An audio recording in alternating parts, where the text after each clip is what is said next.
أعوذ بالله من الشيطان اللعين الرجيم. بسم الله الرحمن الرحيم. الحمد لله رب العالمين والصلاة والسلام على أشرف الأنبياء والمرسلين سيدنا ونبينا وشفيعنا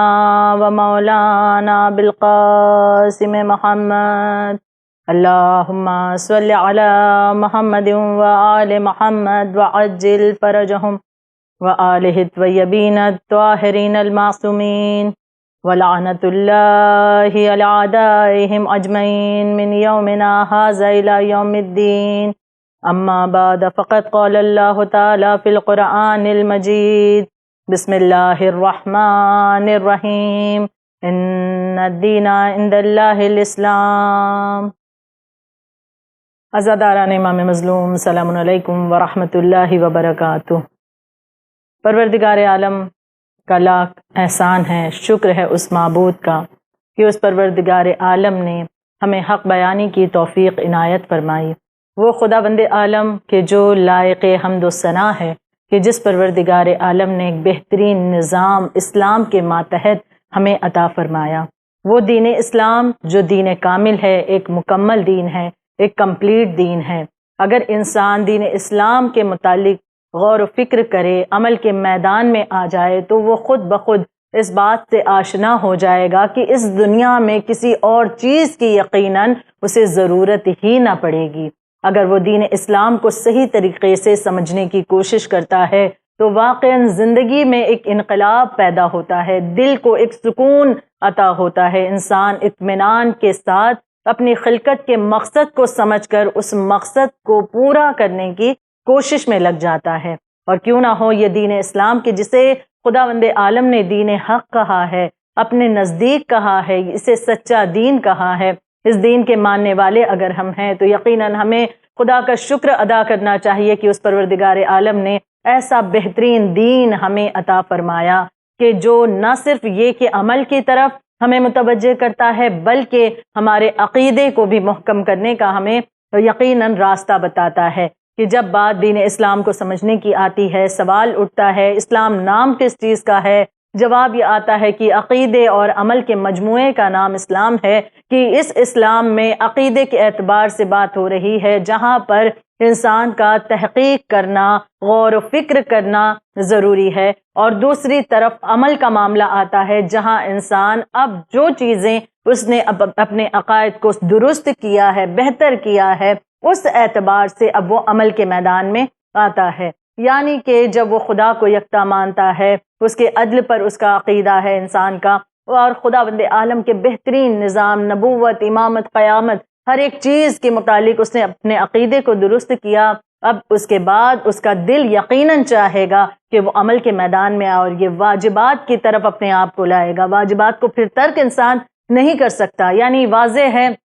کہ عقیدہ در اصل ہمیں عمل کی طرف لاتا ہے، اور عمل در اصل ہمارے عقیدے کو اور مضبوط کرتا ہے۔ یعنی یہ دونوں چیزیں بہت زیادہ اہمیت رکھتی ہیں جب ہم دین اسلام کو سمجھنے کی کوشش کرتے ہیں۔ لیکن بعض دفعہ خود کو مسلمان کہنے کے باوجود بعض دفعہ ایسا بھی ہوتا ہے کہ ہم کہتے ہیں ہم اسلام کے ماننے والے ہیں، ہم یہ کہتے ہیں ہم خدا یکتا پر یقین رکھتے ہیں، ہم یہ کہتے ہیں کہ رسول اللہ کی رسالت کے اعتبار سے ہمارا عقیدہ محکم ہے، ہم امامت کو بھی مانتے ہیں، قیامت پر بھی ہمارا عقیدہ ہے، ہم بھروسہ کرتے ہیں، ہمیں یقین ہے کہ ایک دن اعمال کے اعتبار سے سوال و جواب خداوند عالم کی بارگاہ میں ہوگا، اور اس کے اعتبار سے سزا اور جزا انسان کے لیے رکھی گئی ہے۔ یہ تمام چیزیں بعض دفعہ انسان کہتا ہوا تو نظر آتا ہے، لیکن پھر آخر یہ معاملہ کیوں ہے کہ ان چیزوں کا وہ اقرار تو کر رہا ہے ایک انسان، لیکن اس کے باوجود بھی بعض دفعہ وہ اس طرح سے گمراہی کی زندگی کی طرف بڑھتا ہے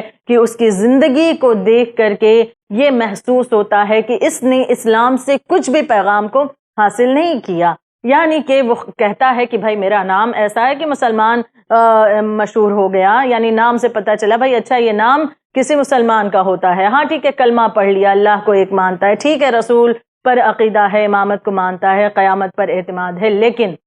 پھر سوال یہ ہے اگر ان چیزوں پر اس قدر عقیدہ ہے تو پھر عمل کے میدان میں آنے سے کتراتا کیوں ہے؟ اب عمل کے میدان میں اگر انسان جب بڑھنا چاہتا ہے، بعض دفعہ وسوسے شیطانی اس طرح سے اس پر حاوی ہوتے ہیں کہ وہ عمل کے میدان سے فرار اختیار کرتا ہے. یعنی کہ آسان لفظوں میں اگر کہیں کہ کہتا ہے ٹھیک ہے، تحقیق کر لیا، غور و فکر کر لیا، یہ زبانی کہہ دیا، ٹھیک ہے اللہ ایک ہے، ہم مانتے ہیں، نبی رسول کو ہم مانتے ہیں، لیکن جب کہا جائے کہ اسی خدا کا یہ حکم ہے اور اس کا حکم پیغام اس کا لے کر کے پیغمبر آتے رہے، نبی آتے رہے، امام آتے رہے، تو اب ان کے پیغام کو کیوں نہیں ماننا ہے؟ تو بعض دفعہ انسان پھر اس حکم کے خلاف ورزی کرتا ہے، یعنی نماز نہیں پڑھتا، روزہ نہیں رکھتا، یا احکام شریعت پر عمل نہیں کرتا، فروع دین کے اعتبار سے اپنی زندگی کو عمل کے میدان میں نہیں لاتا. تو اس کے پیچھے ایک بہت بڑا ریزن ہے کہ نفس اس کا اس طرح سے اس پر غالب آ چکا ہے کہ وہ اپنے آپ کو عمل کے میدان تک نہیں لانا چاہتا.